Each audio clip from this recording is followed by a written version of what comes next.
അത് ആഗ്രഹിക്കുന്നുണ്ട് ഓരോ പെൺകുട്ടികളും. ആയുസ്സുള്ള കാലത്ത് അത് മോഹിച്ചും സ്വപ്നം കണ്ടു നമ്മളെ ജീവിതത്തിലേക്ക് വന്ന്. അതുകൊണ്ട് ഞാൻ പറയാറുണ്ട്, ഒരു യാത്രയൊക്കെ പോകുമ്പോ ഒന്നും വേണ്ട, ഒരു വൈകുന്നേരം കുടുംബത്തിനെയും കൂട്ടി ഒന്നിടവണ്ണം അങ്ങാടിയിലേക്ക് ഇറങ്ങി അപ്പൊ പൊരിക്കുന്ന, അല്ലെങ്കിൽ ആ സമയത്ത് ലൈവായിട്ട് പൊരിച്ചു കിട്ടുന്ന ഒരു പഴംപൊരി ഒരു ചായയും വാങ്ങിക്കൊടുത്ത വലിയ വലിയൊരു സന്തോഷ.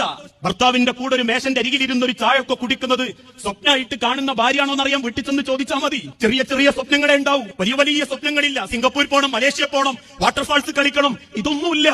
ദുനിയാവിൽ മക്കളൊപ്പരവും കുടുംബത്തിന്റെ ഒപ്പരവും അടുക്കളന്റെ 4 ചുമരിന്റെ ഉള്ളിൽ നേരം 4:45 4:45 അലാറം വെച്ച് എഴുന്നേറ്റ് മൂത്തോക്കുള്ളത് അല്ലെങ്കിൽ ഇളയോക്കുള്ളത്, മൂത്തോനുള്ളത്, പിന്നീട് ഭർത്താവിനുള്ളത്, അവരൊന്ന് വിട്ടുനിറങ്ങുമ്പോഴേക്കും പിന്നീട് അലക്കാനുള്ളത്, അലക്കിത്തീരുമ്പോഴേക്കും ഉച്ചക്കത്തെ ചോറിനുള്ളത്, ആ ചോറൊന്ന് പാകപ്പെട്ട് മേല് കൈ കുളിച്ച് അസംസ്കരിക്കുമ്പോഴേക്കും പിയാപ്പിള വരുന്നത്, 4:45 മക്കൾ വരുന്നത്, അവർക്കുള്ള ചായ, മഗ്‌രിബ് നിസ്കരിച്ചു വരുമ്പോഴേക്കും പിയാപ്പിളക്കുള്ള ചോറ്, രാത്രി മക്കളൊപ്പര 1/2 മണിക്കൂർ വായനക്കിരിക്കല്, രാത്രി തിന്ന പ്ലേറ്റുകളൊക്കെ കെട്ടി അല്ലെങ്കിൽ ഒന്ന് കഴുകി തിരിച്ചു റൂമിലേക്ക് വരുമ്പോ ആ സ്വപ്നങ്ങൾക്കിടയിൽ ചേർന്ന് നിന്ന് ഒരു സമാധാനം കൊടുക്കാൻ നമ്മളെ ഉള്ളൂ. മറ്റൊരാളെയും അവളത് ആഗ്രഹിക്കുന്നില്ല, മറ്റൊരാളും അത് കൊടുക്കുന്നതും അവർക്ക് ഇഷ്ടമല്ല. അതുകൊണ്ടാ പല ഭാര്യമാരും സ്വപ്നം കാണാറുള്ളത്, എന്നെ മനസ്സിലാക്കുന്ന, എന്നെ കേൾക്കുന്ന ഒരു ഭർത്താവായാൽ മതി.